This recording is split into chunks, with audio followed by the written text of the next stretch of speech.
And I'm just going to start this conversation out. I'm not even going to participate because we got two giants up here.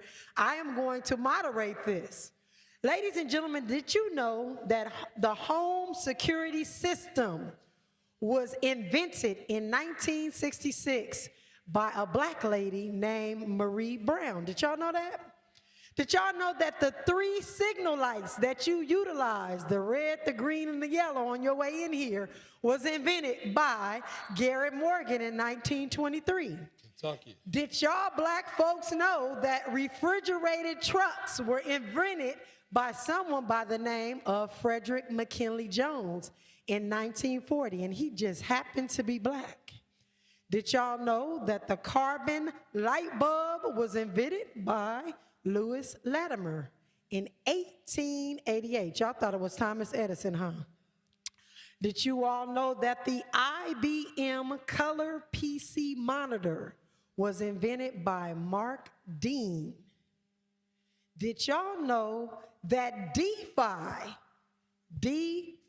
Decentralized Finance, was invented by a gentleman by the name of Reggie Middleton in 2013? Did y'all know that?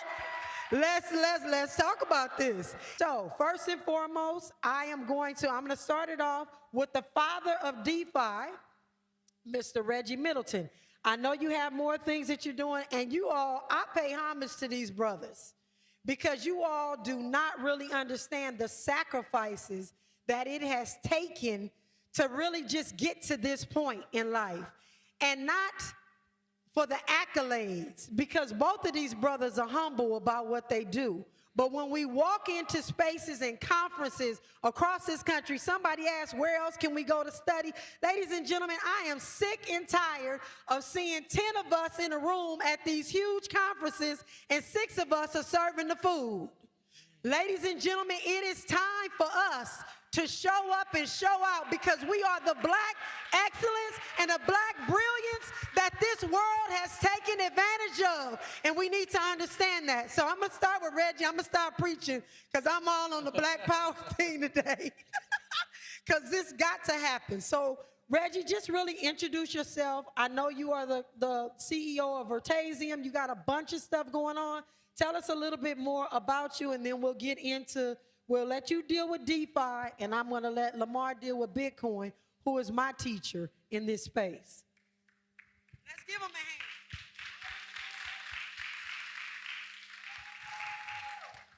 Was that an introduction or what? So my name is Reggie Middleton.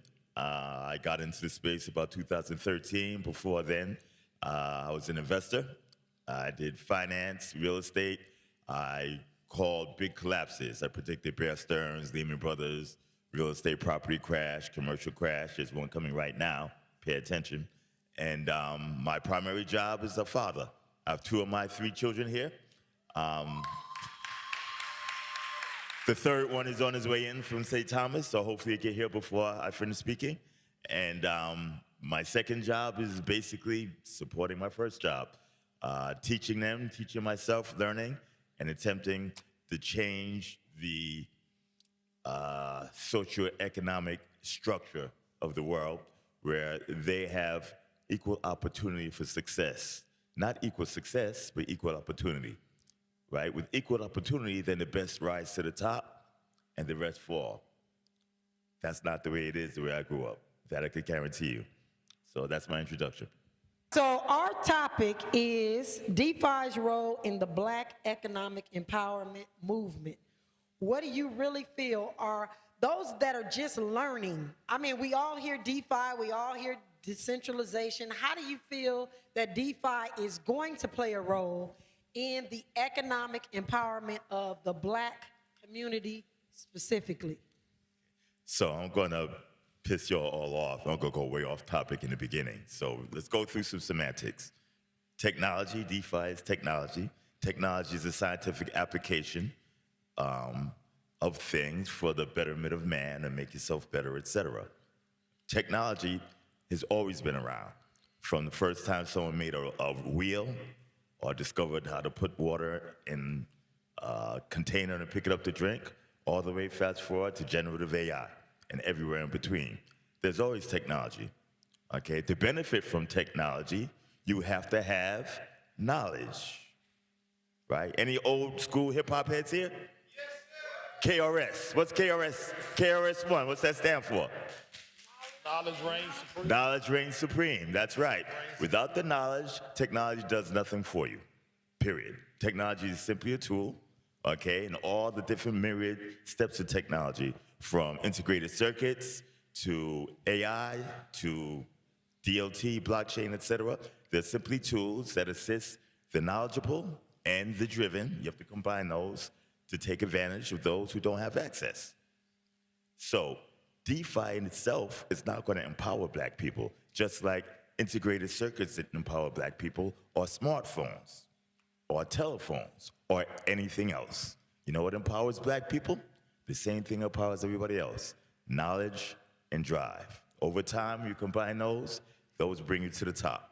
So once it comes to DeFi, and I do believe I invented DeFi, at least functional DeFi, 2013. I have 5 patents issued thus far, 2 in the US, 3 in Japan. Thank you. And it is my belief these are very powerful patents, foundational patents. They've been challenged by the biggest company in the industry in the US, second biggest in the world, by very prominent, the most prominent law firm. We withstood it, we beat them back, we won. Okay, we won their attempt for an appeal. This is real stuff. The patents are the foundation, the infrastructure that makes everything else work. So to benefit black people, and when I say black people, that's a broad topic, but I'm not going to get into that now, right? To benefit that demographic, you have to own the infrastructure. The infrastructure is not 15 Solana. The infrastructure is what allows Solana to work and function. If you own what allows Solana or Bitcoin or Ethereum or anything else to function, you own it by default. For instance, I'm from New York, okay? You take the island of Manhattan, very valuable. You can own the Empire State Building, which would make most people wealthy beyond belief. At least that's what they would feel, okay? Or you can own the island of Manhattan. If you own the island, you control access in and off the island. You control everybody who's on the island. You control everything that's built. If you had a choice of owning the Empire State Building, which most people would say, I'm wealthy for life, multiple generations, or you own the island of Manhattan, which would you choose? Same thing with the technology. Infrastructure ownership is the key. And to own the infrastructure, KRS, okay? I don't want to hog the mic, because I know we have a long history going back and forth. This should be interesting. Yeah, this is going to be interesting. I'm Philip Ronald Gendon. I go by Ronald. I am a student at Howard University studying financial economics with a minor in mathematics, and I was born and raised in Cameroon. My biggest concern, or at least some of the concern that I've been getting when talking with people, is we're in a place where we have blockchains, we have cryptocurrency, and oftentimes black people are left from conversations that are impacting us. And I'm thinking about, generational wealth and how can we set our community for success, and not just from education, but actually having them create things or better companies and stuff like that. And so I wanted to understand how do you guys feel, sorry, I had the question here.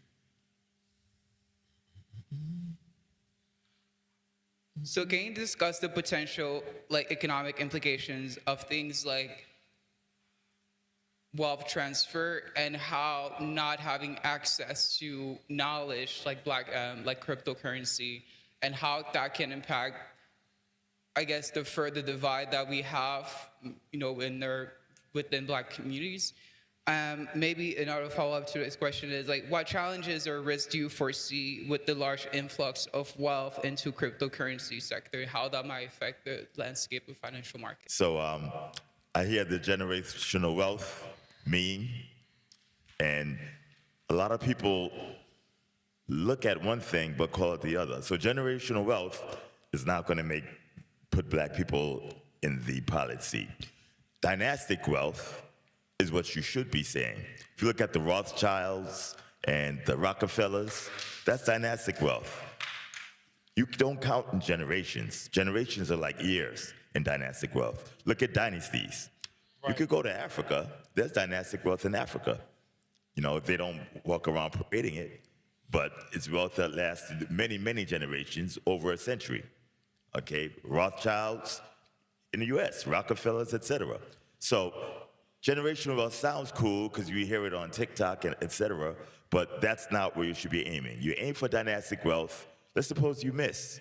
You fall on generational wealth. Just a to-do. Now, as for the other question, how, I'm going to paraphrase, how does financialization affect Bitcoin and et cetera? Was that the second part of the question? Yes. How does financialization affect Bitcoin, and how would that? Yeah, essentially, how Okay, does it so affect I'm going to Bitcoin shoot just to save time. So Bitcoin and the DLT, distributed ledger technology itself, are two different things, two different topics. Even Bitcoin itself, you have Bitcoin, uppercase B, which is the actual technology and infrastructure, or Bitcoin, lowercase b, which is the little things that you see when you look at CNBC and the price goes up and down. So your question is a bit too involved to answer completely and accurately, so I'm going to take the little case B, which I think everybody's interested in, even though I think it's a mistake. So Bitcoin has been financialized. As a matter of fact, I could let ChatGPT answer that. You want me to hear it answer, or you want ChatGPT to do it? Okay. Because you know something? I'm going to show you. I've been doing this so long that I actually knew you were going to ask that question, and I have it answered already. So does everybody realize that BlackRock created a Bitcoin ETF?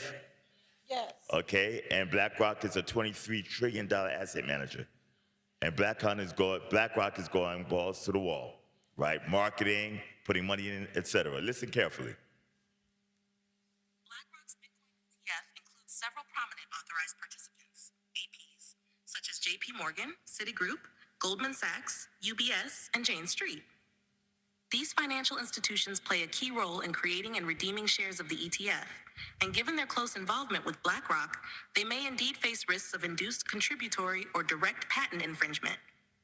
This risk arises due to their reliance on Coinbase's multi-party computation, MPC, technology for cold storage custody, which could potentially infringe on patents held by Veritasium or Enchain.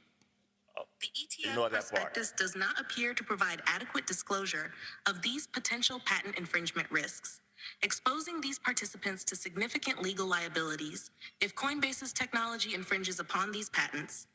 4T source, 5th source, 16th source, 17 not Okay, source. so first of all, If y'all didn't hear that, let me just paraphrase. Siri AI just told him that Coinbase, BlackRock, and all those people are infringing on his patent. So let's start there. okay, hold up. Okay, go ahead. Okay, so when you ask ChatGPT a question, sort of a wild card, I'm not saying anybody infringes on my patent, okay?